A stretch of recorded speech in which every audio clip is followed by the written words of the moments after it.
Então, primeiramente, eu queria agradecer muito ao convite, Marcos Bentes, Tatu, que foram quem primeiro entraram em contato comigo para essa apresentação. Estou muito feliz de estar participando, está muito bacana as discussões. Parabéns para vocês e todos os organizadores aí do evento. Tá? Eu vou apresentar uma pesquisa que foi feita pela Cauane, que está aqui também participando da apresentação. Ela fez a dissertação de mestrado dela, sob minha orientação, com essa questão da resistência à mudança e reforçamento negativo. Tá? Muito bem, eu vou primeiro fazer uma delimitação do problema. Eu tinha pensado em falar algumas coisas, mas ainda bem que o Paulo, na apresentação dele, adiantou bastante coisa da teoria do momento comportamental, então vai ficar até mais tranquilo da gente fazer as discussões. Então, as pesquisas experimentais têm demonstrado que a resistência do comportamento à mudança é função da taxa de reforço positivo. Né? Então, por exemplo, no DI 60-180, eu teria um componente mais rico e o outro relativamente mais pobre, e a resistência à mudança tem se mostrado maior no componente mais rico de reforço positivo. Foi encontrada apenas uma pesquisa que avaliou diretamente resistência à mudança, avaliando o reforço negativo, que era fuga da demanda, na verdade. Eles faziam demandas para crianças com problemas de desenvolvimento, se eu não me engano, e eles podiam fugir dessas demandas e aí em taxas de fugas diferentes e fizeram a avaliação aí da resistência à mudança. Mas essa pesquisa possui, a nosso ver, alguns problemas metodológicos, especialmente em relação, eles fazem uma avaliação da diferença na taxa de respostas e não fazem avaliação de proporção de mudança, por exemplo, entre as duas condições, e a gente aí tinha esse problema. O Nevin e Mandel publicaram um estudo conceitual em 2017. Na verdade, eles sugeriam que essa questão da resistência do comportamento à mudança com reforço negativo ainda não tinha sido explorado. E eles propõem um estudo com ratos para fazer esse estudo da resistência à mudança diferencial com reforço negativo, mas esse estudo não foi feito. Eles falam de problemas do uso de ratos, o choque, não sei o quê, muito problema lá nos Estados Unidos, provavelmente, e então eles não levam essa pesquisa a cabo. Tá? Nós decidimos, então, tentar fazer alguma coisa baseado nessas recomendações dele em algumas coisas que a gente tinha para fazer esse estudo com humanos. Tá? Os participantes foram 6 participantes, 5 mulheres e 1 homem. Eles foram divididos em 2 grupos, na verdade, que é só vocês vão ver uma questão de ordem de apresentação dos estímulos, tá? O local. Aqui eu também tenho algumas coisas para dizer. Foi numa clínica psicológica de psicologia particular, porque quando nós começamos esse estudo, veio a época da pandemia, e estava bem no começo da pandemia. Então, a universidade foi fechada, e aí a Cauane fez na clínica dela essa pesquisa, e para reduzir o contato do experimentador com o participante, dessa obrigatoriedade do participante se deslocar, porque aí tinha essa questão de pegar a condução e etc., nós fizemos um procedimento um pouco diferente. Geralmente, você faz várias sessões de linha de base, depois você faz várias sessões de teste e assim por diante.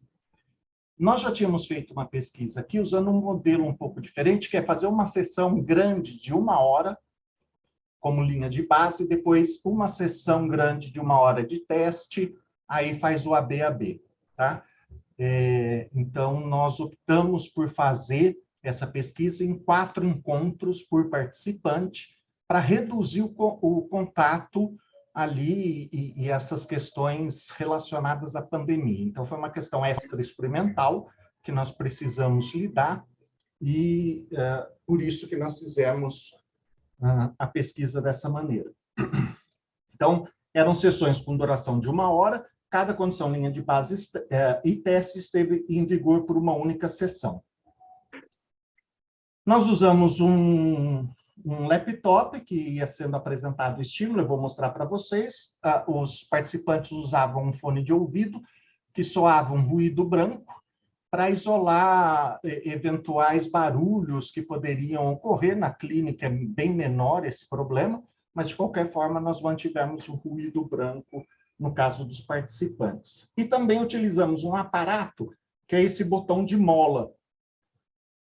Esse botão de mola nós construímos, ele foi publicado, está para sair, essa publicação está 2017 aqui, acho que está errado.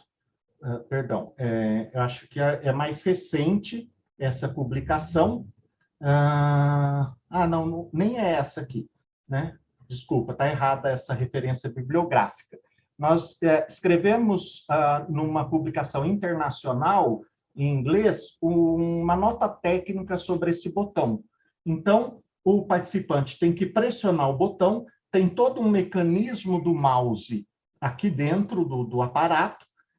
Nós trocamos essa mola, então você pode pôr uma mola com força de 10 newtons, 30, 50, 70, 90 e 120. São essas forças de mola que a gente tem para poder aumentar o esforço físico que o participante tem que fazer para emitir a resposta operante, tá? Depois eu posso passar a referência correta.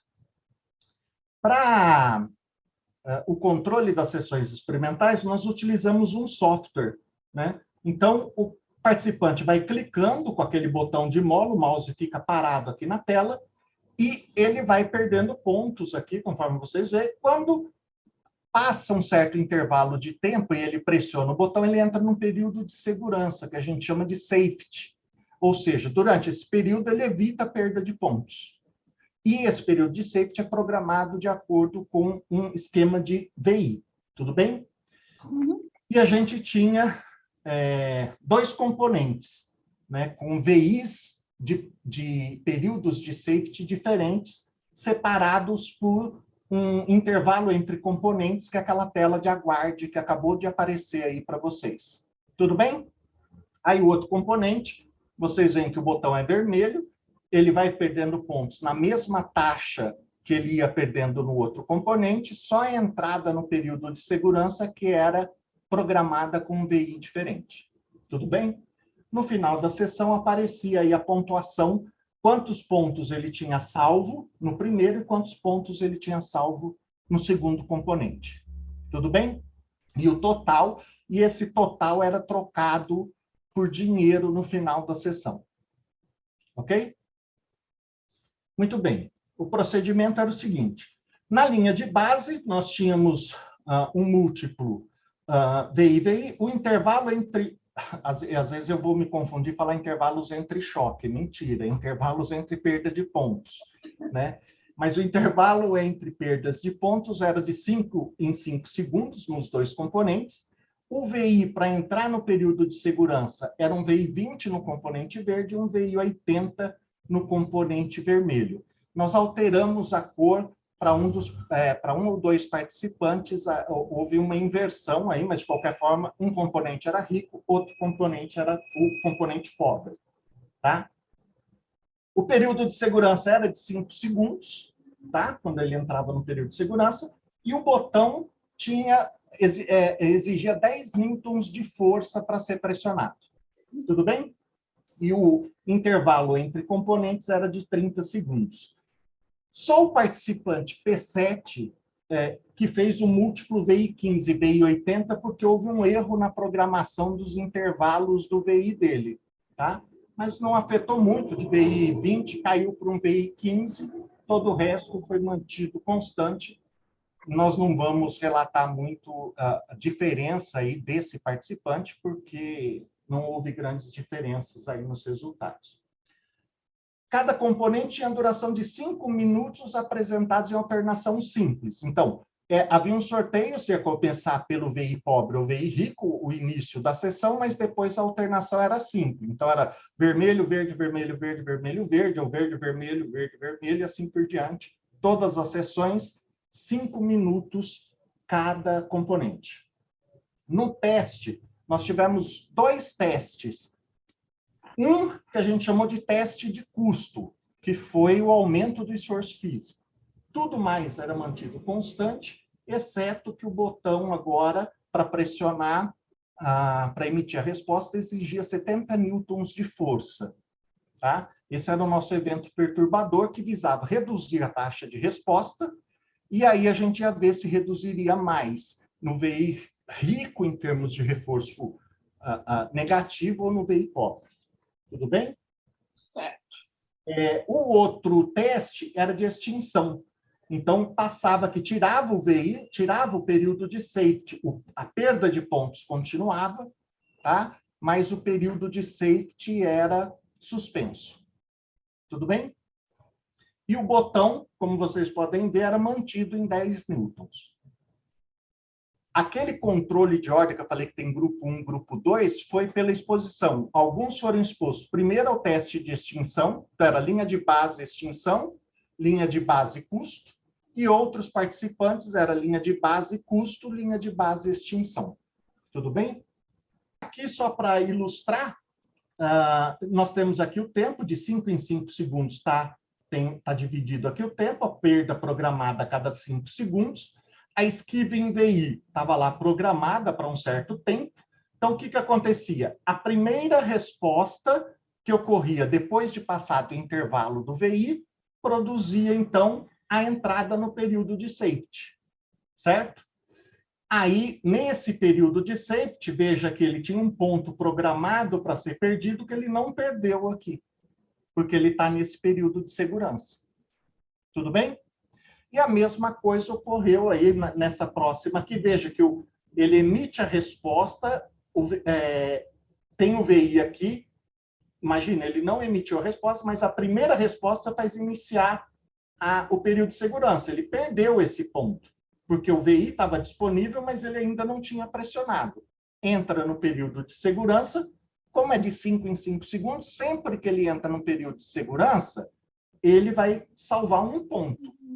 Né? Então, ele estava perdendo 5 segundos, durava 5 segundos, entrou no período, ele salvava um único ponto, independente de onde ele entrava ou saía do período de segurança, ele salvava um ponto. Tudo bem? Isso para tentar controlar a taxa de pontos que eles iam salvar também.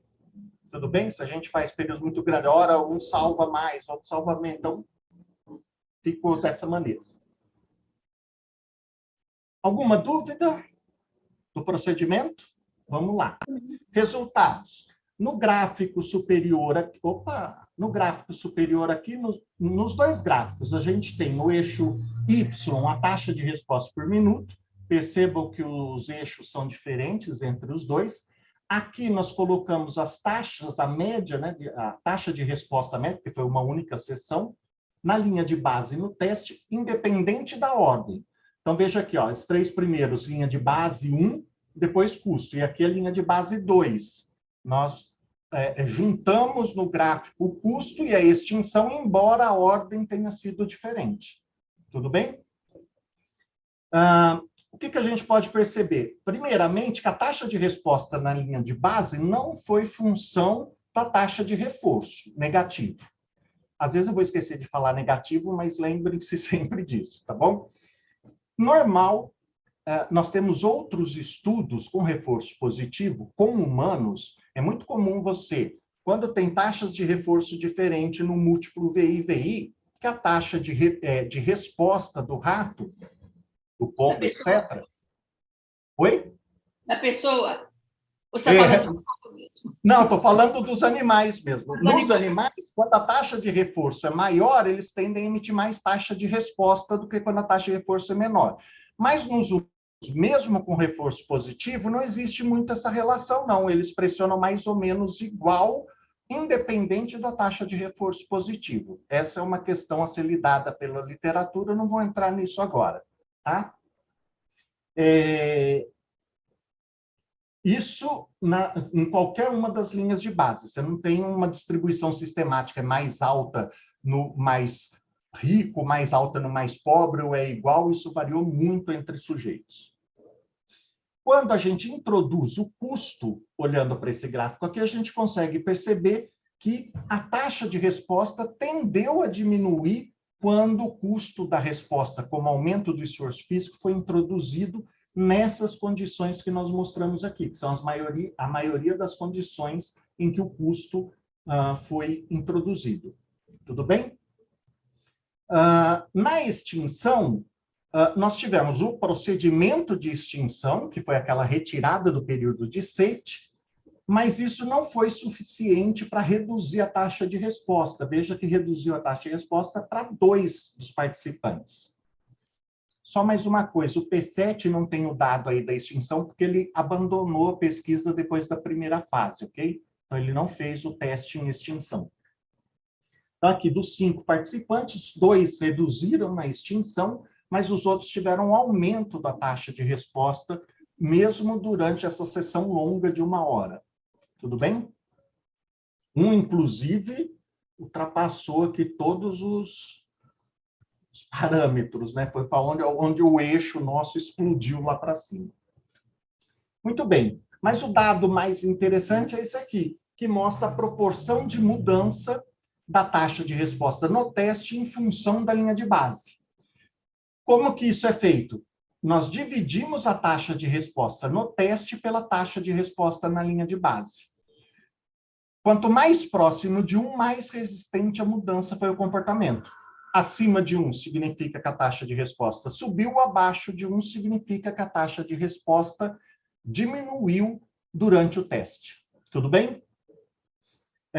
Nós consideramos, na nossa análise, arbitrariamente, em apontar a resistência à mudança diferencial quando o VIR e o VI pobre teve uma diferença de pelo menos 10%. Ou um era 10% mais alto do que o outro, ou mais baixo do que o outro. Diferenças menores que 10%, nós resolvemos ignorar. Assim, olha, a taxa de resposta caiu ou aumentou relativamente igual. Se essa diferença foi maior que 10%, a gente aponta a diferença no gráfico. Tudo bem? Isso é apontado aqui é marcado aqui pelo asterisco, tá? Então, em cada gráfico tem um asterisco onde houve resistência à mudança diferencial. Isso é uma diferença maior do que 10%. Notem que o eixo aqui do P9 é um pouco diferente, o do P10, por conta daquele aumento exorbitante na taxa de resposta, é bem diferente. De qualquer forma, em todos os gráficos, a linha tracejada marca 1. Tá? Então, esse é o nosso ponto de referência. 1 é a manutenção da taxa de resposta igual à linha de base, é a persistência. Tudo bem? Então, nós podemos notar que para 5 dos 6 participantes, a resistência à mudança foi maior no VIR, quando o custo foi introduzido. Isso, se a gente contar este participante aqui, assim, olha, aumentou nos dois, mas aumentou menos, ou seja, mudou menos no VIR. Tudo bem? O que é um dado um pouco ruim, né? A gente espera que o evento perturbador sempre reduza a taxa de resposta e aí você vai olhar para as diferenças proporcionais. Então, esse daqui tem um senão aqui, tá? Aqui reduziu mais no VI, o VI rico foi mais resistente à mudança, VI rico mais resistente à mudança do que o pobre. No P8 também, aqui a resistência à mudança foi igual, e aqui também reduziu mais no rico do que no pobre. Tudo bem? Então, a gente conseguiu, pelo menos com esse modelo inicial de uma única sessão, fazendo uma única avaliação, reproduzir os dados da literatura com reforço positivo. Maior taxa de reforço negativo, entrada no safety, para salvar pontos, produziu maior resistência à mudança no componente mais rico do que no mais pobre. Tá? No VI extinção, um problemaço, né? Porque aí nós tivemos variabilidade.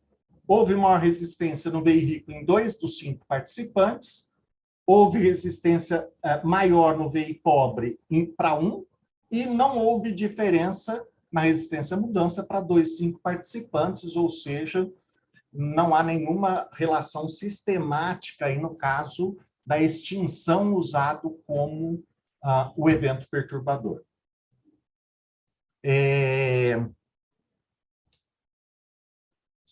Aí a gente pensou em algumas alterações de procedimento que poderiam ser testadas. Por exemplo, a extinção retiradas do período de safety não foi uma DO eficaz, principalmente em primeiro lugar, por não ter reduzido a taxa de resposta, né? Então, a alternativa, talvez, e aí isso foi tudo brainstorming nosso do que a gente pode fazer para produzir dados mais sistemáticos, ou remover a perda de pontos, ou remover a perda de pontos e o período de safety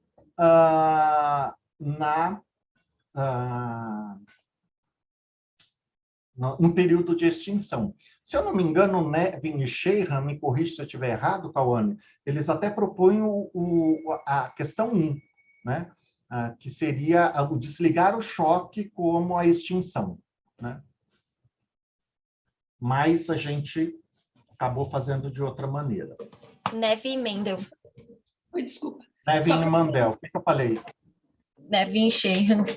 Não, Nevin e Mandel, desculpa, de 2017. Obrigado, Cal. Aí. Oi. Só para entender, essa remover a perda de pontos seria, quer dizer, pararia de ter perda de pontos, é isso. Vocês usaram extinção perdendo pontos sistematicamente.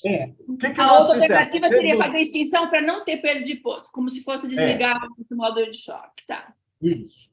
A nossa foi tirar o período de safety. Não importa o que ele fizesse, ele ia perder pontos. Tá. Isso. O que poderia ser?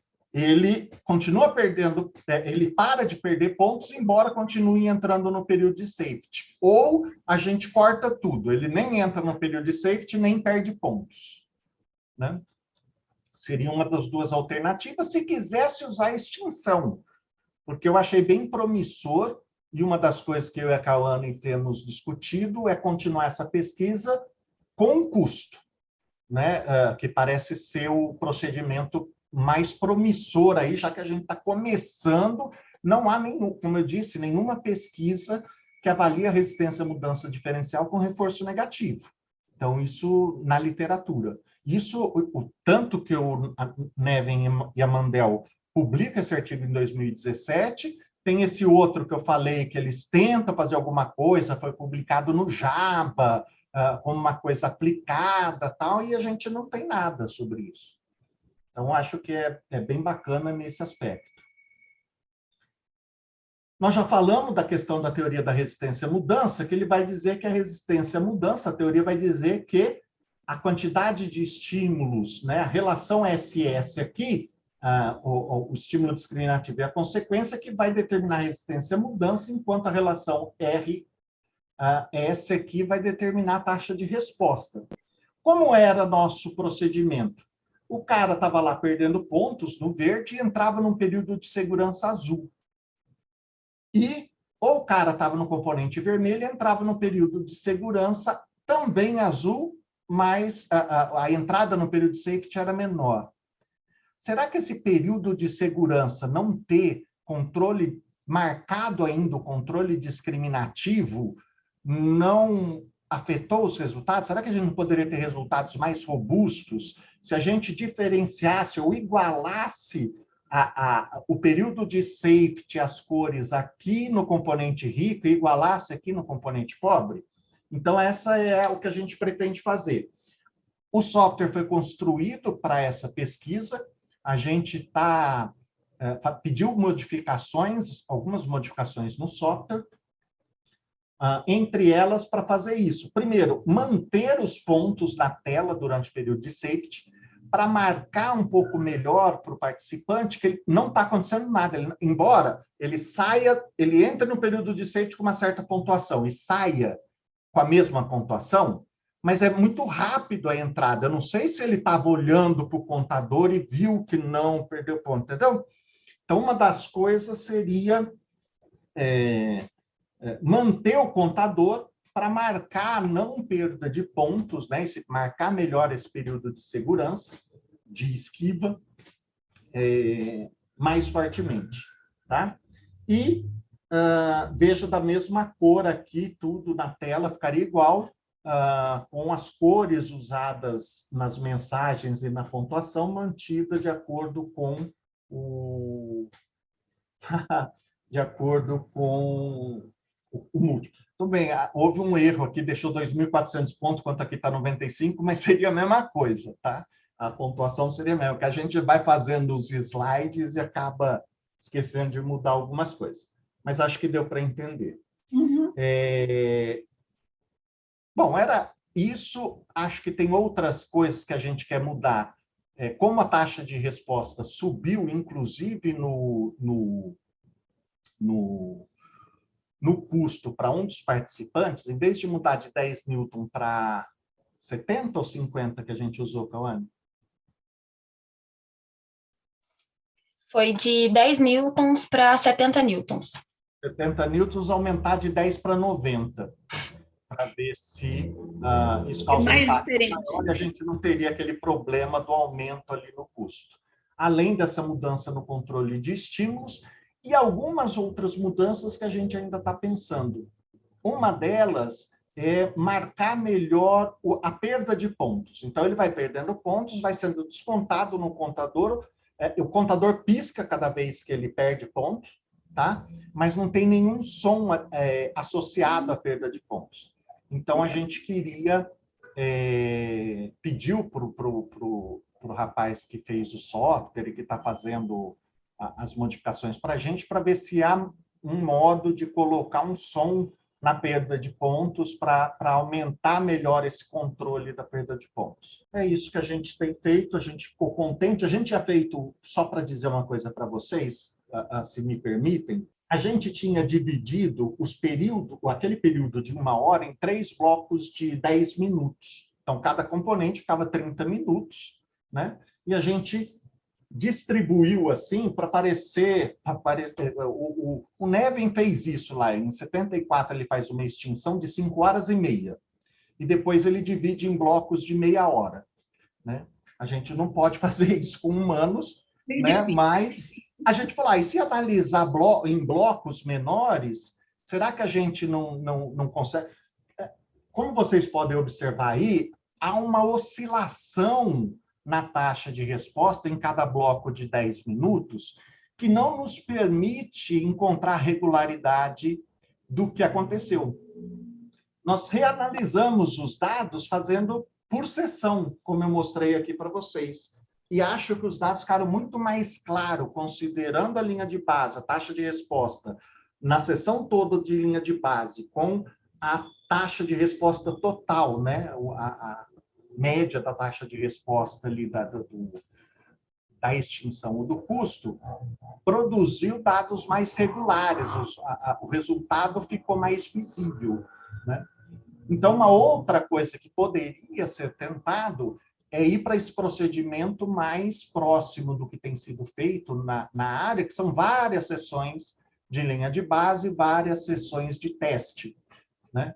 Com humanos é difícil fazer isso, né? Porque implica em muitas das pessoas irem repetidas vezes, você perde muito participante com isso, né? Perde.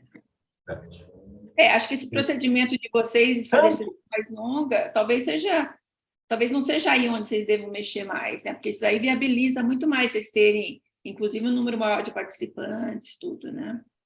A gente tentou uma vez, a gente tem uma pesquisa publicada, um reforço positivo e extinção, fazendo esse modelo de sessões de 1 hora. Mas aí a gente fez, antes dessa pesquisa, com 2 justificativas. Uma, reduzir o custo para o participante, e o nosso custo também de ir ao laboratório, todo um... Então, se a gente pudesse ter um modelo que em menos tempo a gente conseguisse encontrar relações interessantes, poderia ser muito útil. E a segunda coisa é que todas as pesquisas que a gente havia feito com extinção com humanos dava errado. Não extinguia. O mínimo extinguia. A persistência na extinção ela é muito grande, com humanos especialmente. Então, ok, porque a gente pode pensar que na literatura, mesmo quando você pega o Nevin lá em 74, que ele faz o teste em extinção e faz blocos de meia hora, nos 2, eventualmente 3 primeiros blocos, ou seja, na primeira hora e meia, a taxa de resposta não diminui, ela aumenta ou fica igual, e só depois que ela começa a diminuir. Então, mesmo quando a gente faz sessões sucessivas de extinção, de meia hora, que era normalmente a extensão da sessão que a gente estava usando, eu não sei se corria recuperação espontânea, eu acho que era uma coisa assim, não tinha tempo de ocorrer o processo de extinção e na próxima uma espécie de recuperação espontânea, sabe assim? Ele voltava, começava lá, ia pressionando, e enfim. Quando a gente fez uma sessão mais longa, foi interessante, pelo menos com a extinção. Por quê? Porque aí, eventualmente, lá para o meio, para o fim da sessão, você tinha alguma redução que dava para a gente fazer algumas análises, né? Deixa eu começar a meter o bedelho aqui, antes de que ninguém ainda levantou a mãozinha, deixa eu aproveitar que eu estou curiosa com algumas coisas. Primeiro, deixa eu te perguntar uma questão técnica. Quando vocês calcularam taxa de resposta na situação de reforçamento, taxa de resposta na situação de extinção, vocês descontaram o terço que na sessão de reforçamento a pessoa ficava sem ter oportunidade de responder? Sim, ótima pergunta. E sim, porque como ele entrava nos períodos de safety, mais em um componente do que no outro, na extinção nem era problema, porque ele não entrava no safety, né? Mas na linha de base, na linha de base, nós calculamos as taxas descontando esse período de safety. Então, é uma taxa assim, relativizada e descontando isso, né? Isso acho que é legal. E eu estou cada vez mais convencida, Caê, que extinção é uma coisa que também a gente não conhece quase nada de extinção. Extinção, no geral, é tratada na nossa área quase como uma estratégia para testar o efeito de um procedimento, mas a extinção é um processo em si. Eu acho que ele é muito mais drástico do que geralmente se supõe, né? E acho que muito mais sujeito a uma série de variáveis para você ver se o negócio se diminui, se não diminui, se aumenta, se tem mais ou menos resistência. Nós estamos com uma pesquisa no laboratório com reforçamento negativo, mas de um comportamento um pouco diferente do que você usa, que nós temos variabilidade, então sequências de resposta que têm que ser variáveis, tá? Com humanos também. E o que a gente tem observado é que a extinção é rapidíssima. Então, é diferente disso que vocês observaram aí, que você falou que não caía, né? Legal. No nosso caso, está caindo e, às vezes, cai assustadoramente rápido. Né? Então, quer dizer, que variáveis possivelmente estão controlando que, né, num caso, a extinção é muito rápida, no outro nem produz tanto esse efeito esperado, pelo menos não no tempo que vocês testaram, talvez tivesse períodos muito mais longos de extinção, coisa assim. Né? Eu acho que a extinção tem muita coisa para ser investigada e o que está interferindo. Eu acho que no caso com humanos, nós temos questões que... Essa é uma coisa que permeou já a nossa discussão e que permeia sempre, que é essa questão de, eu chamo de variáveis de procedimento, né? Isso. Você vê, você usa um custo de resposta baixíssimo que é pressionar o mouse. Você tem um experimentador, que é um professor, um aluno de pós-graduação, alguém com algum status, ou da psicologia, que te pediu para pressionar botão e ganhar pontos. Aí, mesmo que você não está ganhando pontos, eu não sei o quanto essa instrução, junto com o status e o contexto, não favorece a persistência, né? Então, tem mais coisas. Eu acho que a gente, teria que aumentar o custo da resposta inicial e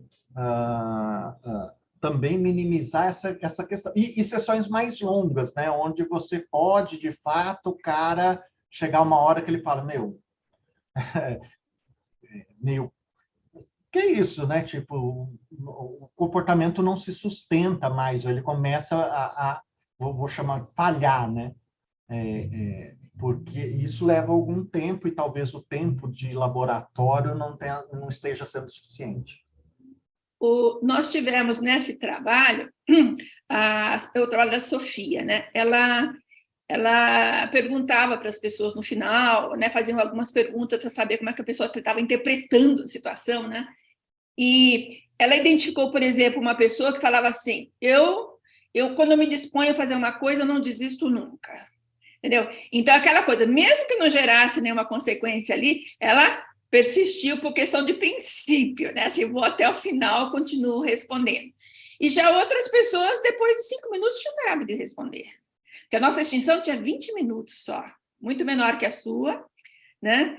E mesmo assim, eu acho que foram pouquíssimos os participantes que ficaram até o final dos 20 minutos respondendo. Então, houve sim uma redução muito grande.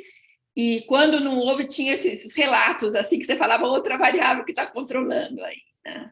Mas eu acho interessantíssimo a gente poder cruzar esses dados e ver que aspectos comuns ou diferentes tem no procedimento um do outro que pode estar controlando esses diferentes padrões em extinção, né? Moa Veloso perguntou, gente, toda a amostra era de indivíduos saudáveis? Não sei, eram alunos universitários.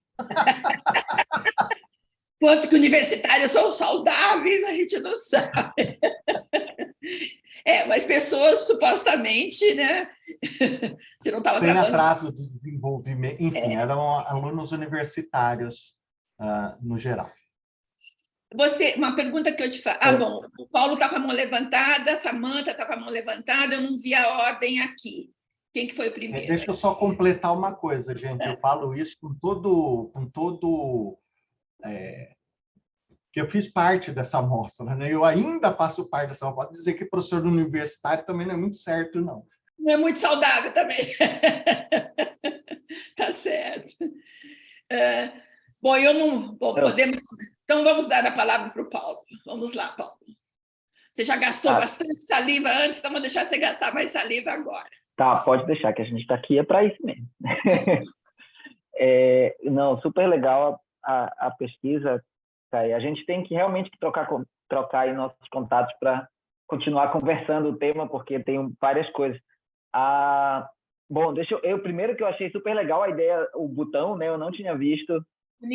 Tem essa linha da força da resposta. Eu pensava que tu ias fazer, quando falaste reforço negativo, eu pensei o reforço negativo da força da resposta, né? Ele evitava fazer força, e aí eu mantinha o comportamento. Pensei diferente, não como disruptor. Aí eu fiquei pensando, então, todas as derivações, por exemplo, da ideia de persistência mais geral, pensa na ideia de custo recuperável, de persistência do comportamento. Então, você já faz um investimento, você já faz um comportamento que exige mais força. Será que ele é mais persistente do outro, que deveria ser completo, contrário do que a teoria costuma... Paulo, desculpa te interromper, já vou te responder. A gente tem pesquisas também com diferentes forças, com a mesma taxa de reforço. A gente teve alguns problemas metodológicos e a gente está examinando, mas, no geral, não. O comportamento mais que exige menos força tem sido mais resistente à mudança, né? Isso é legal, porque isso a gente poderia pensar no análogo desse fenômeno, que é muito descrito, que é um fenômeno de persistência, que é o custo irrecuperável, né? E aí você pensaria, não, mas esse pessoal diz outra coisa. O que será que tem diferente nesse investimento, nessa coisa de fazer força para... Então, parece que aí tem a natureza do custo, que era uma coisa que a gente estava discutindo em algum momento, que o custo da resposta muitas vezes é usado como se fosse assim, indiscriminado, mas cada custo pode ser diferente, né? A outra coisa era, eu estava pensando sobre os procedimentos. A gente tem o experimento que eu mencionei aqui com ratos, a gente começou a fazer os estudos pilotos com humanos também, com ganho e perda de pontos, e parte do que a gente encontrou, a primeira coisa que a gente encontrou foi o que tu falaste, né, da não diferenciação da linha de base, mesmo eles ganhando ou perdendo pontos com taxas diferentes. No caso, eles ganhavam mais em função não ter diferença na linha de base, foi isso que tu mencionaste. Uma coisa que ajudou a gente no múltiplo normal a ter a diferença foi a magnitude do ganho e da perda, né? Então, justamente pelo que tu mencionaste, então marcar mais essa perda e esse ganho, no caso aí a perda dos pontos. Então, por exemplo, em vez de perder um ponto, o participante está lá, ele vê quase como um cronômetro, né? Mas quando ele perde um de 100, eu sei que não, a gente acha que matematicamente não faz diferença, mas o efeito é como o efeito da magnitude, né? Quando ele perde de 10 em 10, é como se doesse mais, ele fosse mais saliente para ele aí a perda. E isso ajudou no caso, mesmo que eles perdessem a mesma quantidade em ambos, a mesma magnitude, mas isso fez com que então a taxa da resposta pudesse ser um pouco mais diferente no múltiplo. A outra coisa que a gente encontrou foi exatamente o que nos primeiros estudos as primeiras tentativas que a gente fez, eles iam, olha, tu me mandaste aqui, eu vim aqui, eu decidi vir aqui te ajudar e tu disseste pressiona botão. Eu pressionei o botão. Eu apertei o botão. Aí a gente teve que ajustar. Segmento de regras assim do mais estrito né, agradar o experimentador e segmento assim do mais estrito. Eu vim aqui te ajudar para pressionar o botão. Aí a gente teve que fazer um ajuste nas instruções, no sentido de, olha, você tem que descobrir como ganhar os pontos, você pode pressionar ou não. Uma coisa assim foi o ajuste que a gente fez, eu posso recuperar as instruções.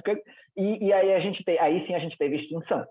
Aí a gente teve extinção mais rápido. Claro, eram blocos, era um procedimento mais parecido com o do Kuroda.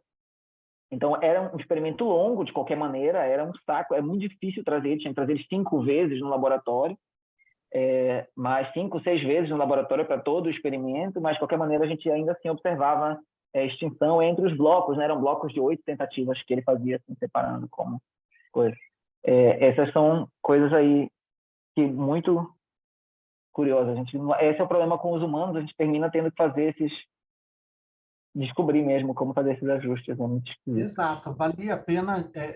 Eu acho que a gente tinha que conversar mais sobre essa questão de pesquisa operante com humanos, porque é isso, eu já encontrei também discussões de muito tempo, desde a década de 80, sobre essa questão da replicabilidade de resultados humanos e não humanos, e, na minha opinião, o que permeia, além do história extra-experimental, a questão das instruções, tem a questão das variáveis de procedimento, né?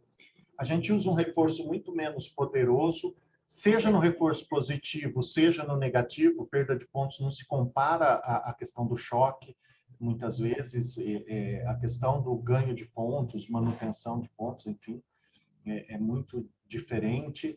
Essa questão do vir ao laboratório, a gente tem conseguido, aqui em Londrina, aprovar no Comitê de Ética o uso de pontos trocados por dinheiro.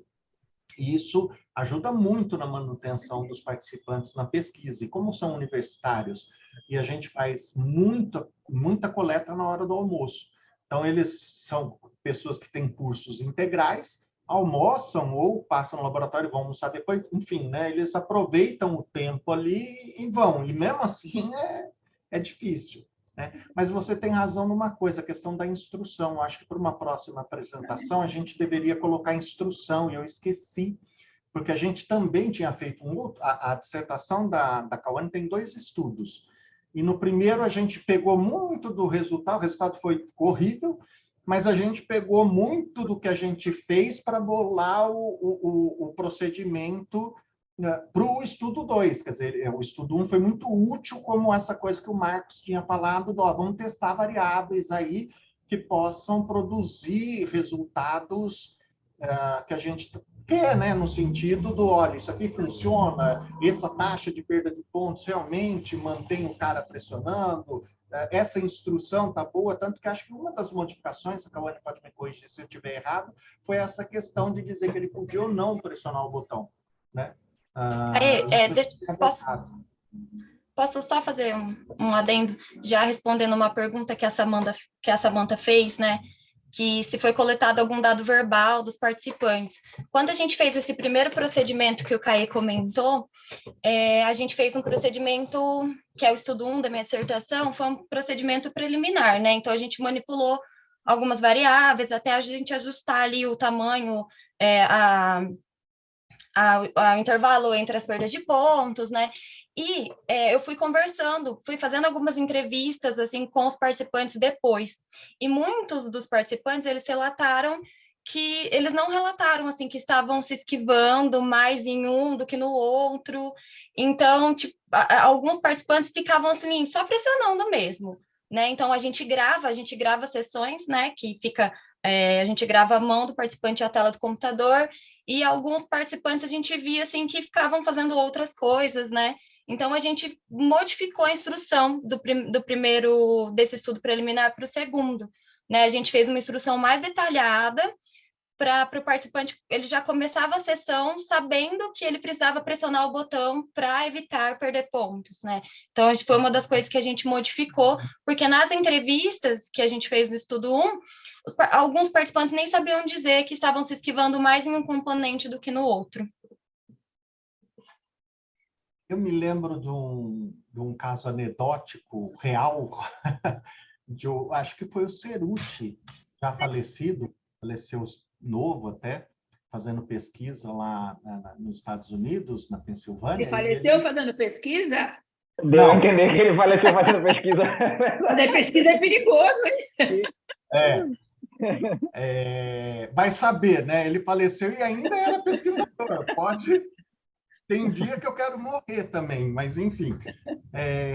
E ele deu uma instrução para o participante, que era um som alto que o participante tinha que desligar. E a instrução era você ter que fazer alguma coisa para desligar o som. O cara não teve dúvida, foi lá e desligou o computador da tomada, Lógico. Que era aquele CPUs ainda, né, tal.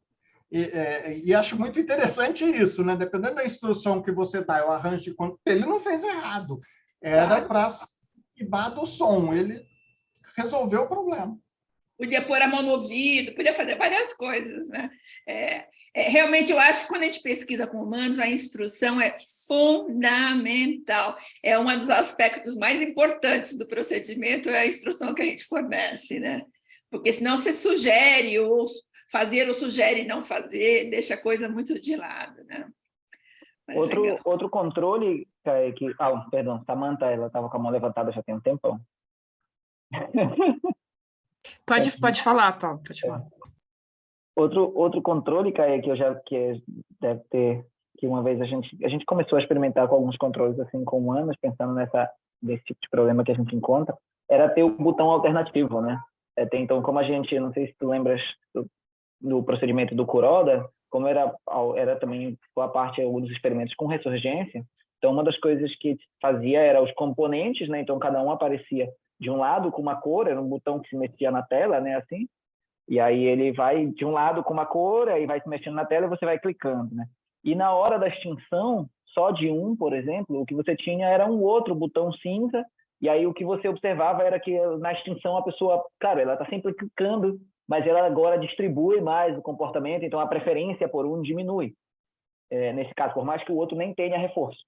Então, ele está clicando, né? Mas agora ele não tem a preferência dessa, diminui. Aí você também consegue observar um pouco essa sensibilidade aí na hora da diminuição do valor dessa opção, né? De alguma forma, assim, quando a gente usa pela interrupção.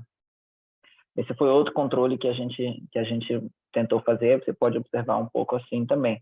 Mas essa é parte também do desafio, né? A gente começa a fazer as manipulações aí, que é legal que a gente... Não sei. Bom, era isso. Samantha, você tem questões aí? Não, porque tem algumas perguntas que o pessoal fez. Eu, inclusive, tinha feito uma que eu acho que a Cauane já respondeu. Mas tem uma outra pergunta do Pedro, que ele fala sobre a questão do dinheiro, né? De como o reforçador ali foi a troca por dinheiro. E aí ele pergunta se os pontos não trocáveis por dinheiro seriam viáveis também como reforçadores, se vocês pensaram um pouco a relação de fato trocar dinheiro pelo próprio resultado, né? Enfim, da persistência, de a pessoa estar ali engajada realmente até o final, tentando evitar a perda de pontos. Eu acho que essa foi uma dúvida que apareceu. É uma questão bem interessante. De fato, no meu doutorado, nós testamos efeitos de história comportamental Então, essa questão da persistência de histórias comportamentais diferentes, testando tipos de reforçador. Era pontos trocados por dinheiro, por fotocópia, que tinha o mesmo valor do dinheiro, mas era um reforçador menos condicional, menos generalizado, perdão, e só pontos. E a persistência com dinheiro e fotocópias foi maior do que com pontos apenas. Então, quando a questão é a extinção, só que aí você vai ter um contrabalanço, né? Por um lado, você pode reduzir a persistência, a extinção ocorrer, isso ser legal, mas a manutenção dos participantes na pesquisa é bem mais complicada, tá? Isso é um dado isso é um dado também assim de observação sistemática. A gente tem mais mortalidade de sujeito no sentido de gente que abandona a pesquisa, no caso de quando pontos não são trocados por dinheiro, do que quando são trocados por dinheiro, apesar do termo de consentimento livre esclarecido indicar que ele não vai perder nada. Em que sentido? A gente paga no final de cada sessão. Então, mesmo que o cara desista, nós não temos aquela cláusula de assim, você vai receber no fim do experimento se você terminar. Não, ele recebe ao final de cada sessão. E por que tem um vocês custo, fizeram né? isso? Por que, Caê, que vocês fizeram isso? Porque isso aí deve diminuir a probabilidade do indivíduo ficar até o final, né? Então, por conta do comitê de ética, Tatu. Ah. Na questão, assim, o cara você não pode ter nada que, entre aspas, force o indivíduo a fazer algo que ele não... Então, você está pagando para ele participar da pesquisa? Não. A minha justificativa no comitê de ética foi sempre, o dinheiro está sendo usado como um fator motivacional para o desempenho dele na sessão. Tanto que, se ele parar de pressionar, não ganha nada. Se ele quiser abandonar a pesquisa, o que ele ganhou, ele leva embora, etc. Foi um jeito que eu encontrei na época ainda do doutorado de aprovar o projeto fazendo pontos trocados por dinheiro, porque tinha toda aquela questão que você não pode pagar, né? Então, eu justifico o que eu não estou pagando para a participação na pesquisa com base nisso. Então, Samanta, mais alguma pergunta aí? Tem algumas, mas acho que o Marcos levantou a mão, ele pode falar na frente. O que você acha, Marcos? Ouvimos mais as perguntas da plateia ou vamos nós continuar falando? Não podemos, mas já que me passaram a palavra, obrigado, Samanta, eu vou aproveitar. Eu lembrei aqui, Caê, não sei se o Paulo ia falar isso, o Emmanuel Tourinho já tem um tempo que eles têm que contornar, né, esses obstáculos impostos, não necessariamente de maneira racional pelos comitês de ética, e aí o Emmanuel tem usado um tal... as pessoas trabalham, tudo bem, é metacontingência, ok? Mas a consequência para o cara que é convidado uma delas, né? Eles produzem kits escolares para doação em escola pública. Então, tudo bem que você só no convite, só na pessoa que se interessa por participar, você pode ter um viés enorme. Mas eu acho que a partir do momento que o cara aceita participar, tendo como consequência isso, a chance dele abandonar, especialmente se ele for católico, é muito baixa, porque aí a culpa vai ser gigantesca. Então, se ele aceitar, eu acho que ele se mantém até o final. Mas aí tem o problema do viés da amostra. Porque se o cara aceitar para fazer isso, ele faria por qualquer outra coisa em benefício público, imagino. Então, não é uma... A gente está vendo que não é exatamente o perfil da maior parte da população. Então a gente tem que ponderar se não vai criar esse viés. Então, era isso.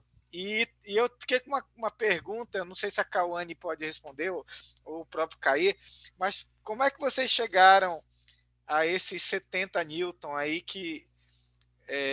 porque eu achei uma mudança, era de 10, aí vocês... 70 newtons, vocês fizeram uma análise paramétrica, antes 70 era o número mínimo para gerar a disrupção que vocês queriam, como foi? O Marcos, vou começar pelo segundo ponto. Temos uma pesquisa que eu estou tentando publicar, daquelas pesquisas que já foi rejeitada 6 vezes no exterior, né? Porque a gente só está falando. Mas acho que essa é aquela que, assim, nem que eu seja depois de aposentado, mas eu vou publicar, porque o dado é bom.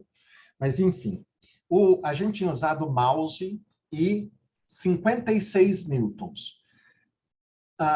Na maioria dos casos, durante o teste, ou na fase subsequente, que era um AD-AD, nós tivemos que mudar para 76 newtons, porque o de 56 não produzia. Então, ó, veja, está saindo de 1 newton no mouse, um pouco menos que 1 newton, mais próximo de meio, para 56 e muitas vezes não abaixava.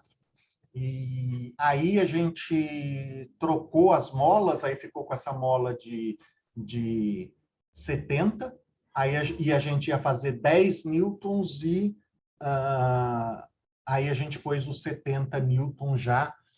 Mas veja, como eu disse para você, a gente pensa em subir para 90, porque ainda teve um caso da pessoa aumentar a taxa de resposta com o aumento do custo.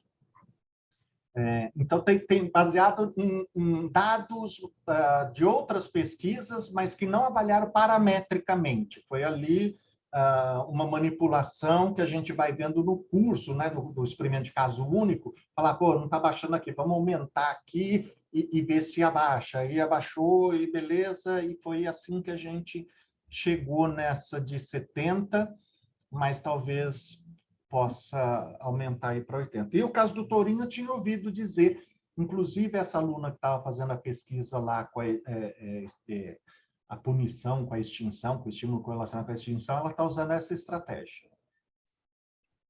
Posso entrar aí naquela pergunta do Marcos, naquela sugestão do Marcos, a pergunta dele, em relação aos 70 newtons, né, se foi medido ou não. Talvez um teste simples, Caê, fosse fazer um procedimento pode até ser com reforço positivo, pode testar com reforço negativo, mas um procedimento de escolha ali, né? Tenha talvez um esquema de razão nos dois botões e ver se existe, assim, se naturalmente as pessoas vão escolher trabalhar no botão que tem menos resistência, que custo supostamente é menor, né? Porque às vezes acho que a gente avalia algumas coisas que o custo é maior, as pessoas não vão optar o custo porque é mais...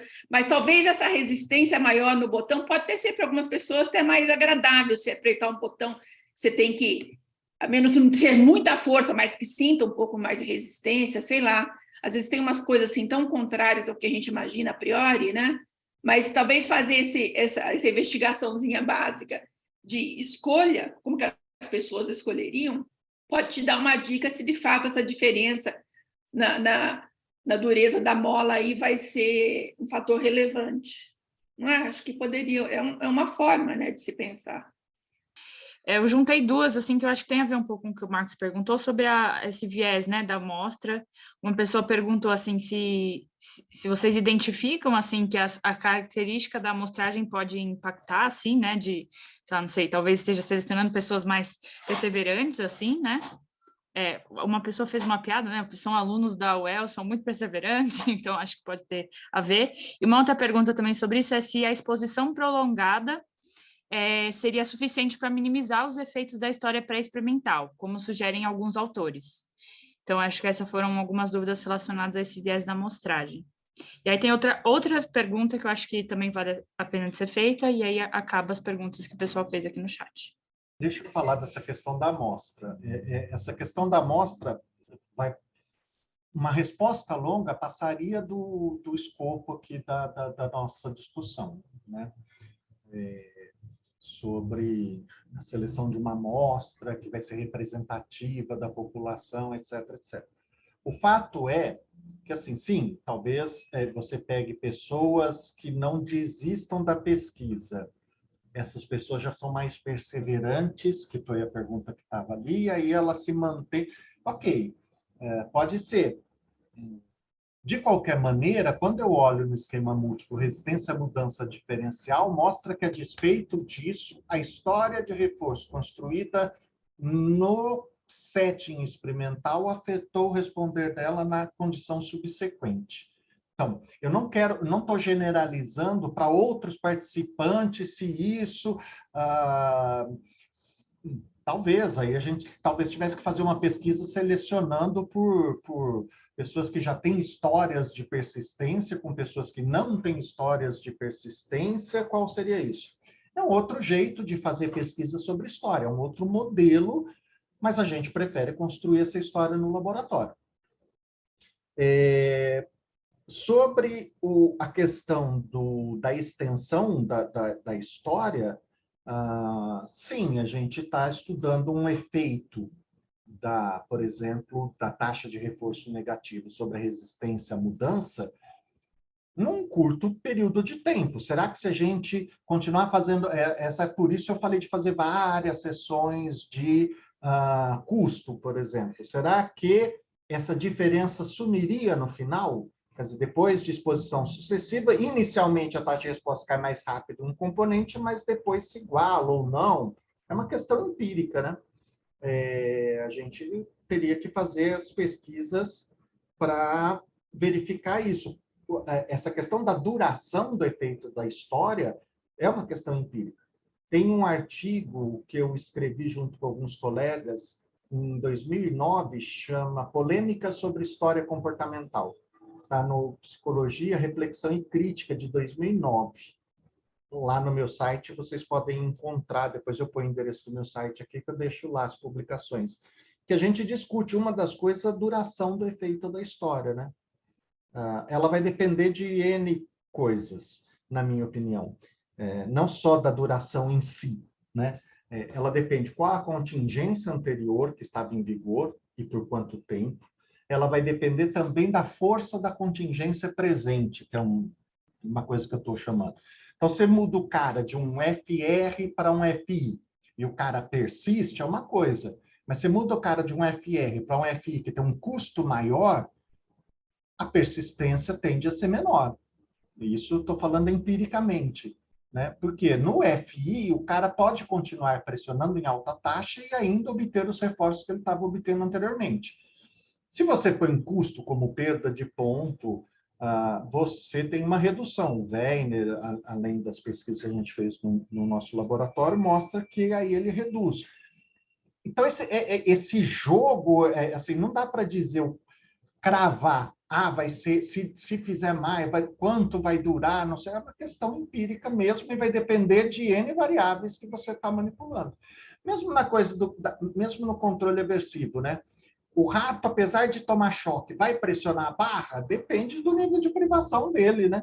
Vai chegar num nível de privação que ele topa tomar... Aliás, tem uma propaganda da Skol maravilhosa, procura Skol e choque no YouTube, que vocês vão ver que os caras tomam choque abrindo a geladeira, mas não deixa de tomar o choque abrindo a geladeira, porque a Skol está lá dentro. Que mostra assim, quando o reforço é muito poderoso, é ótimo, quando o reforço é muito poderoso, toda a contingência aversiva, né? Mas depende também do choque, se o reforço... Depende do choque também, né? Depende do choque, mas por outro lado também... Não só de como reforçador, mas de como aversivo é a outra. Mas se a cerveja fosse polar... Se a cerveja fosse polar, ninguém tomava nenhum choque, não aceitaria nenhum choque. Entendeu? Então... Na propaganda. Não dá para cravar essa questão da duração, mas eu acho que as pesquisas experimentais de caso único são o modelo ideal para você testar a duração de efeitos, mais do que as pesquisas tradicionais de grupos, né? Que você tem que fazer follow-up, mesmo assim aí é muito mais complicado, né? Ou as longitudinais, que também tem um custo enorme para ser feito. Paulo, você tinha feito uma outra pergunta ou não era essa? Não, era essa. Eu falei que tem outra, que é a última. Posso fazer ou Marcos e Paulo? Eu estava levantando a mão. Não sei se É. também podia dar uma vezinha para o Paulo aí. Fala aí, Paulo. Estava na vez, hein? Caio, eu estou tentando sair um pouco, estava pensando aqui nos dados que tu tens, no procedimento, tentando sair um pouco dessa ideia da gente só pensar, é problema de procedimento, um pouco, eu pensando um pouco na ideia de persistência mesmo, das teorias da persistência e do que poderia, de como explicar, né, como tu estás explicando esse dado aí. Eu estava pensando no teu dado, dependendo do esquema de reforço negativo que tu tens vocês começam na mesma quantidade de pontos, né? E, inevitavelmente, para um dos esquemas, ele vai economizar, ele vai perder menos, né? E que para outro esquema. Isso é inevitável por causa da quantidade de vezes que ele vai ganhar o período seguro.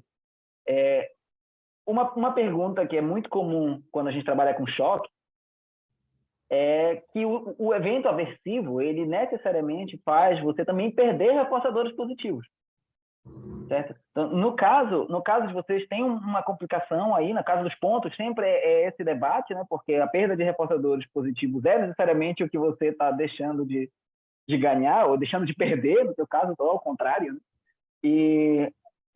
Mas vocês consideraram a possibilidade de avaliar, por exemplo, se essa persistência se deve à magnitude total dos reforços que vocês têm, ou a quantidade que ele evita, a quantidade que ele deixa de perder?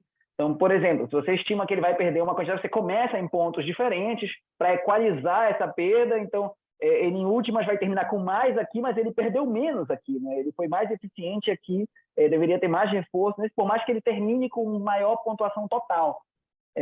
Para saber exatamente a que se deve essa persistência que tu tens no teu caso. Excelente pergunta, Paulo. Você falou que fez alguma coisa nessa questão de perda e ganho, né, com humanos aí. Eu tinha um aluno de mestrado, infelizmente ele abandonou o programa, e a pesquisa dele era com reforço positivo e perdas e isso. Eu tenho ganho, aqui eu tenho ganho mais perda, que equaliza com esse, e aqui, enfim, né? A gente ia perseguir isso, acabou não rolando. Para quem tiver disposto a fazer mestrado e doutorado, gente, já tem um projeto aí. Essa é uma questão muito boa, né? Essa questão do ganho e da perda. Com reforço positivo, eu já vi pouca coisa. E tentando equalizar com a resistência do comportamento à mudança e tal. Então, aí seguindo, eu sou conservador, como o Marcos lá na pesquisa, eu sou conservador, a gente tem que ir passo por passo. Então, se a gente conseguisse com reforço positivo avaliar bem isso, aí poderia ser. A segunda coisa você vê que a gente teve aí um procedimento, que a gente teve que fazer ajuste por causa da pandemia, foi a primeira coisa de esquema de reforço negativo. Então, a gente ainda quer melhorar um pouco os dados disso, para daí poder saber, bom, a gente tem um bom controle aqui, uma boa replicabilidade aqui. Beleza. Porque senão, se a gente seguir isso que você está falando agora, na minha opinião, pode acontecer dos dados, mas porque a gente ainda não tem um controle, uma replicabilidade bem estabelecida dessa primeira parte. Se as diferenças aí na entrada do safety e, portanto, consequentemente, nos pontos salvos, vão gerar resistência à mudança diferencial. Se conseguirmos maior replicabilidade entre experimentos diferentes e participantes, entre intraparticipantes, aí eu acho que essa questão aí é uma questão a ser respondida mesmo. Obrigado. Não era essa a mesma pergunta, óbvio. Essa ideia de controlar primeiro, mas depois... Estou pensando um pouco, tentar sair um pouco, porque também a gente começa a ficar pensando... Outra coisa, é só que eu tinha pensado diferente. Em vez de eles começar com quantidade de pontos diferentes, a magnitude da perda equalizar isso, entendeu? Esse aqui perde... Ele consegue salvar 2 pontos, esse salva um só que esse ponto que ele salva vale o dobro do que cada um daqui. Então, isso equalizaria. Claro, mas exatamente. Aí aí começa a cascata de variáveis aí, que é a magnitude, que é uma coisa, por isso que eu pensei em começar em coisas diferentes, mas é isso aí. Uma vez acho que conseguindo um procedimento replicável, como tu estás falando, aí a brincadeira fica mais divertida. Eu lembrei nessas pesquisas com humanos, eu acho que a gente ainda está falhando em fazer algumas investigações preliminares e a gente já tem elementos para tanto. Eu lembrei de uma pesquisa feita pela professora Carla Paracampo. Ela foi publicada, baseada numa dissertação de mestrado da Ana Raquel Pinto. Ela foi publicada na ACTA de 2006, mas a pesquisa, eu acho que até hoje é atual. elas se perguntaram o seguinte: você tinha muita divergência sobre segmento ou não de regras discrepantes.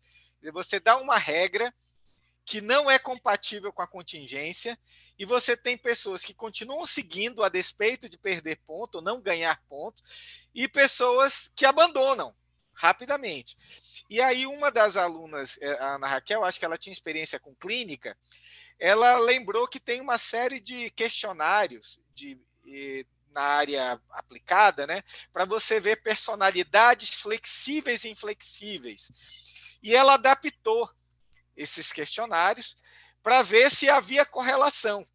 Então, se eu tenho um questionário lá que detecta que o cara é classificado como flexível ou como inflexível, na hora que ele vai para um experimento com regras discrepantes, será que isso se reproduz lá? E reproduz. Então, eu vou colocar aqui no chat, né? Mas reproduz. Então, eu acho que a gente poderia utilizar essa ferramenta, porque a gente não vai conseguir, no laboratório, você leva o limite, o valor reforçador e acabou. A história prévia ela é irrelevante diante do valor reforçador. Não é possível fazer isso com humanos, e eu não alimento nenhuma ilusão. Mesmo que a gente comece a pagar, sempre vai ter alguma coisa. Então, se a gente puder ter essa informação, seria muito interessante. Então, o cara, ele já entra, eu já entro e já sei que o cara foi classificado como muito inflexível. Eu quero esse cara na minha amostra. Ele vai ficar. Eu estou querendo estudar persistência comportamental. Ele vai ficar sob controle da regra? Faz algum sentido? Ele vai ficar insensível à contingência que eu estou manipulando. Então, para que eu quero esse cara? Ou, ok, eu quero, mas ele vai ser eu vou equilibrar pessoas flexíveis e inflexíveis. E aí né? Então, eu acho que a gente poderia usar mais sistematicamente essas informações sobre a origem do padrão comportamental, né, do nosso sujeito humano. E a gente faz pouco isso. Acho que essa área de testes psicológicos, a gente tem muito preconceito ainda, mas tem algumas coisas que são interessantes e a gente já testou empiricamente, como essa pesquisa que eu estou citando agora. Legal, bem legal. Só mais uma questãozinha aí, nessa questão da manutenção, a gente tem, só que a gente não está testando isso sistematicamente, mas tem um aluno meu fazendo uma pesquisa, nós inventamos, agora tem a possibilidade de que o botão vai navegando na tela, e ele pôs um desenho diferente ali dentro do botão, e a gente diz que é uma nave alienígena que você pode roubar dados dela. O sistema de proteção dela está falhando, mas você tem que perseguir ela clicando sobre essa nave e, eventualmente, quando o sistema de vigilância deles falha, você consegue roubar dados em megabytes. Então, os pontos são megabytes de dados roubados da nave alienígena, entendeu? Então, tornando essa coisa do clicar botão para ganhar pontos mais atrativo do cara ficar lá, tal, E eu até comentei com esse aluno que está fazendo desse jeito que a gente precisa testar a coisa do botão estático, o ganho de pontos com esse modelo e ver diferenças, por exemplo, numa PR. Até quando o cara fica numa razão progressiva, que ele tivesse um jeito de encerrar a participação no experimento, será que daria diferença no tempo e na PR atingida com esses diferentes modelos de coleta? Acho que é bem legal isso. Eu só ia sugerir para o Caê, se ele for assinante do History Channel, melhor ainda. Então, com essa tarefa do History Channel, pronto, você vai conseguir o sujeito ideal para essa tarefa. Vamos pôr um dado assim, olha, diz o History Channel que estamos sendo invadidos, tá? Não, Caio, essa história da gamificação é muito legal mesmo. Meu sonho era fazer o Space Invaders, assim, em vez de coisa que eu fazer para persistir no disparo do Space Invaders. Eu adoro esse jogo, eu tenho certeza de que nesse jogo todo mundo ia querer jogar e a gente ia acabar com esse problema de gente vindo no laboratório. O cara ia vir almoçar e vir no laboratório participar da investigação, da pesquisa. Talvez você fosse conseguir uma verba para o laboratório que eles iam pagar para participar da pesquisa, né, Paulo? Exatamente, pode ser também. Olha, é verdade, isso dá para fazer. Olha aí, Marcos, nota a ideia, hein? Só que a gente pede para desenvolver o Space Invaders para o PS5, que a gente precisa comprar um PlayStation 5. O Pedro perguntando se foi verificado um efeito de perda de efeito reforçador ou aversivo ao final da exposição, né? Então, pensando que o contador de pontos a essa altura, no fim da exposição, teria reduções ou acréscimos com menos alteração quanto ao valor total. Deu para entender a pergunta? Deu. Eu já tinha lido essa pergunta, Samantha, mas eu acho que ela foi ao encontro, embora ele tenha até feito antes, depois o Paulo falou dessa coisa do reforço negativo ser equalizado, a questão do ganho e da perda, e eu falei daquela pesquisa que a gente quis realizar e não fez, com reforço positivo. Quer dizer, é a quantidade de ganho e perda ou é o ganho líquido, no fim das contas, que vai influenciar? Acho que tem a ver com essa pergunta, ô Pedro. Se não tiver, você dá um toque aí. Caio, eu tinha entendido a pergunta, tinha lido também, que era mais uma questão, será que as pessoas, a aversividade de perder pontos não diminui com o tempo? Então, no começo da sessão, você se importa muito com perder e ao final você diz, ai, não, já perdi tanto, deixa isso aí. Eu acho que podia ter mais ou menos, não sei, o Pedro, por favor, se ele estiver por aí ainda, der uma... Mas eu acho que se a pergunta dele... Vocês observaram algum tipo de redução no valor aversivo de perder pontos mais para o final da sessão? Ou não tem como avaliar isso? Tem, mas eu não lembro dessa análise. Quer dizer, a gente teria que fazer essa análise intra-sessão e vendo como que isso mudou intra-sessão. Como eu disse, a gente tinha feito em blocos de 10 minutos. Ali no bloco de 10 minutos, talvez não apareça nenhuma relação sistemática. Talvez se a gente olhar minuto a minuto como vai ocorrendo, pode ser, mas teria que ser feita a análise ainda. Né? Que era uma pergunta coisa da estabilidade da linha de base, né? Tanto que a gente encontrou mais regularidade na média da sessão como um todo, né? E não. Em blocos, por exemplo, de 10 minutos. Uhum. Acho que a taxa meio que vai oscilando ao longo estabilizada, isso que eu ia perguntar, por exemplo, na linha de base, como é a estabilidade desse comportamento? Porque provavelmente eles já começam respondendo no talo, né? Correspondendo bastante. Eu tenho ainda uma pergunta, tudo bem para vocês? Mais uns minutinhos aí? Claro. Tudo bem? Não, que o Caê fez um comentário também das possíveis alterações a serem feitas, e você falou de você fazer a extinção em que você não apresenta o estímulo aversivo, né? Quer dizer, seria o equivalente a desligar a fonte de choque, se fosse o choque, o estímulo aversivo. E é muito interessante, quer dizer, dentro dessa coisa que está me perturbando muito, está me perseguindo, essa coisa que a gente conhece pouco sobre extinção de reforçamento negativo ainda acho que é mais complicada do que de reforço positivo, né? Eu acho que o animal pressionar a barra e ganhar sempre gota d'água, quer dizer, digamos, pressionar a barra e não ganhar nada, ou ter água ali, independente dele fazer alguma coisa, seriam os dois tipos de extinção. Eu acho que é um pouco diferente de você, assim, emitir e continuar perdendo, no caso, né? E você continuar tendo a exposição ao aversivo, ou ter o aversivo direto, porque esse aversivo já vai iniciar umas tantas coisas, tal. Eu acho que é um teste interessante esse de se fazer, porque eu acho que a extinção, esse segundo tipo de extinção é muito pouco investigado, né? E, teoricamente, por definição, a extinção tanto quanto, né? Você tira a relação de dependência entre os eventos, né?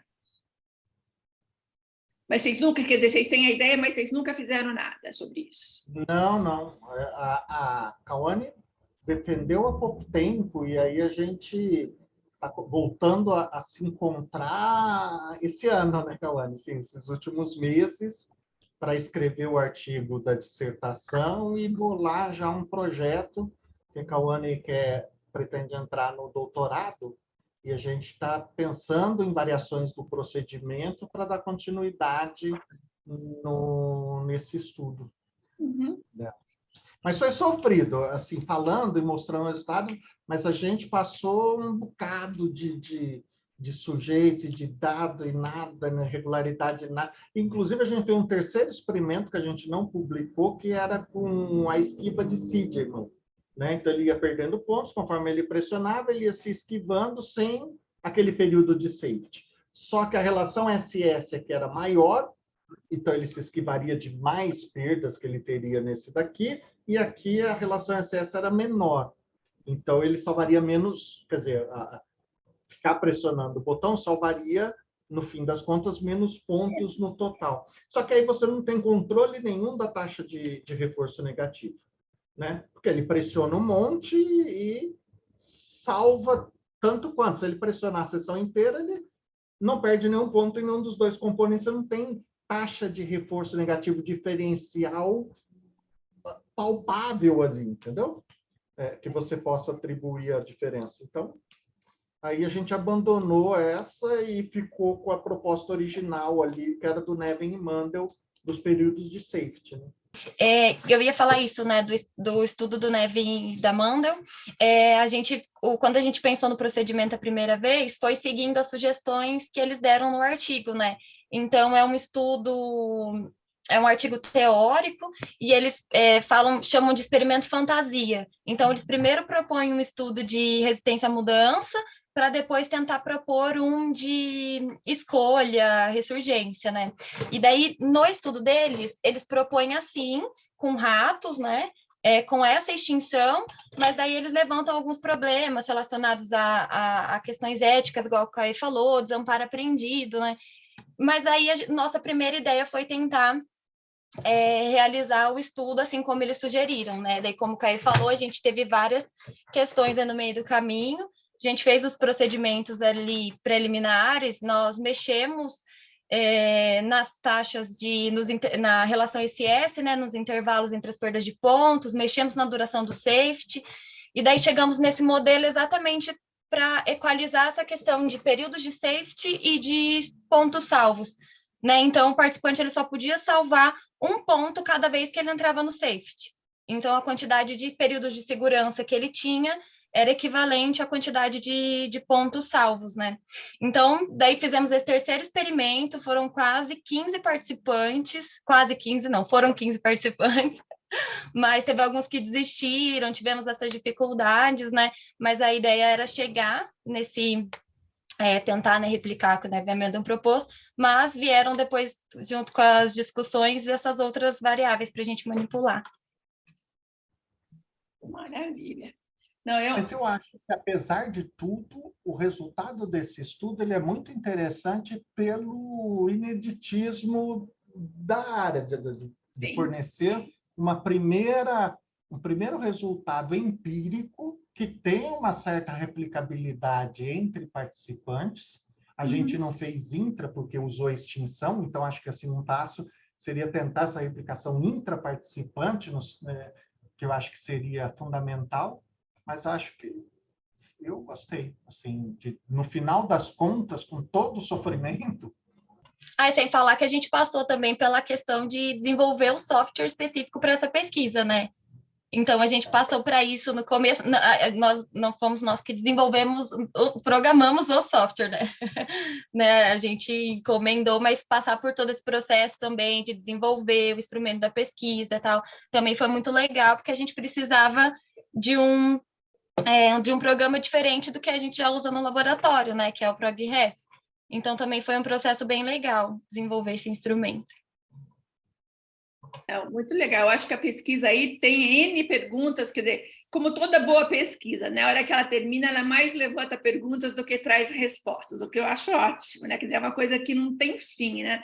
Mas vai somando informações aí na área, e vocês estão começando uma coisa que não existe nada feito, quer dizer, o que vocês trouxerem vai ser uma informação importante aí, né?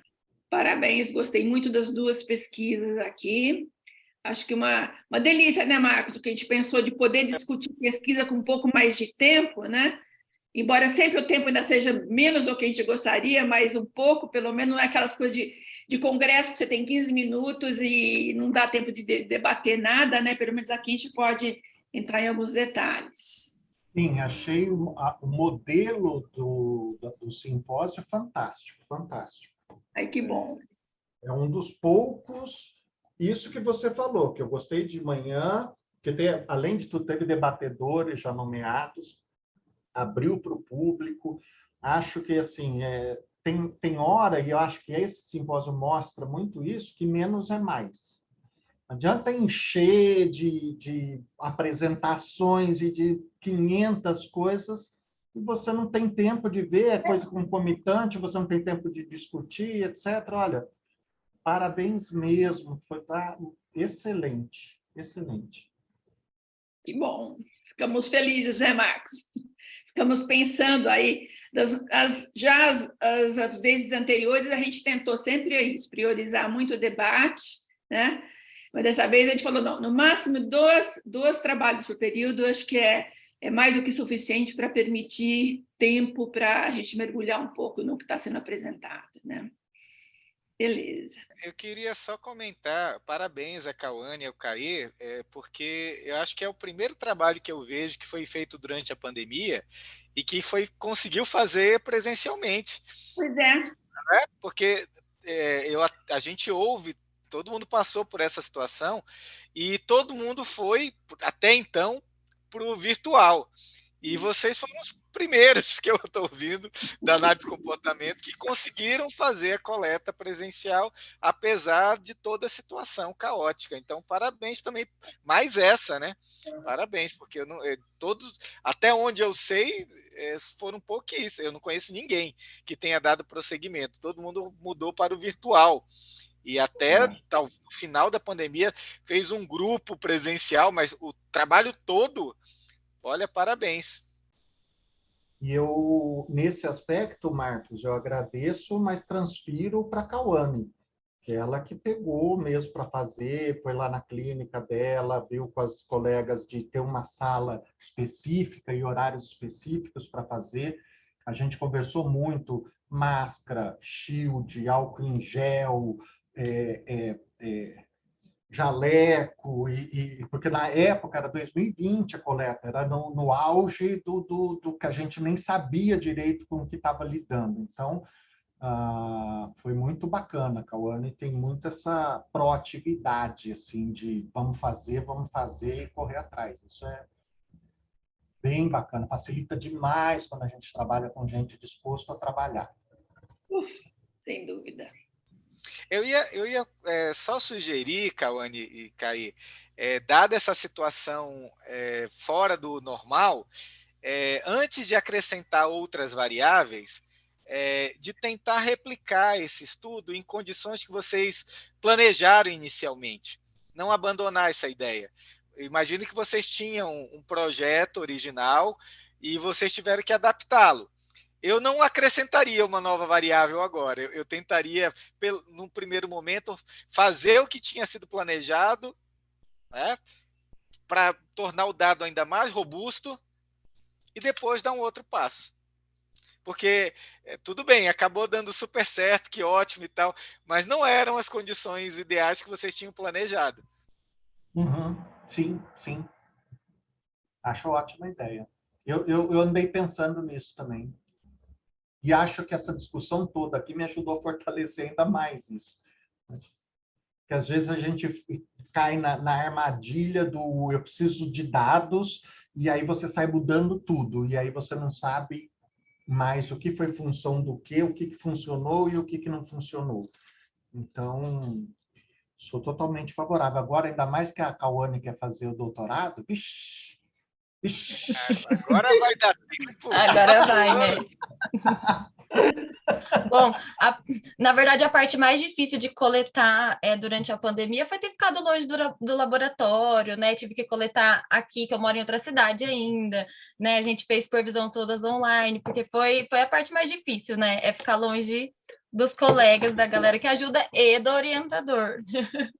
Mas a gente foi indo com bastante cautela, mas bem tranquilo quanto a isso, até essa questão dos dados, quando os dados foram aparecendo, e não era exatamente o que a gente estava esperando, mas a gente estava tranquilo quanto a isso, por ter sido um experimento que ninguém tinha feito, e o Caí sempre falou para mim, quando alguém ainda não fez, é porque alguma coisa tem dificuldade aí, né? Então, a gente fez, assim, o Caí comprou, né? Compramos a ideia aí, e a gente foi em busca disso mesmo, né? De encontrar alguma regularidade. Sendo mais resistente à mudança, não sendo favorável à teoria, ou dando, né? A gente quer encontrar ali um dado que tenha mais regularidade, né? Então, isso também agradecer ao orientador aí que compra as ideias da gente e deu o suporte mesmo à distância aí na pandemia. Maravilha. Beleza, pessoal? Podemos encerrar, então, por hoje. Obrigado a todos os apresentadores, os que fizeram perguntas, os que não fizeram pergunta, todos que ficaram aqui acompanhando. Um beijo. Beijo para todos. Tchau.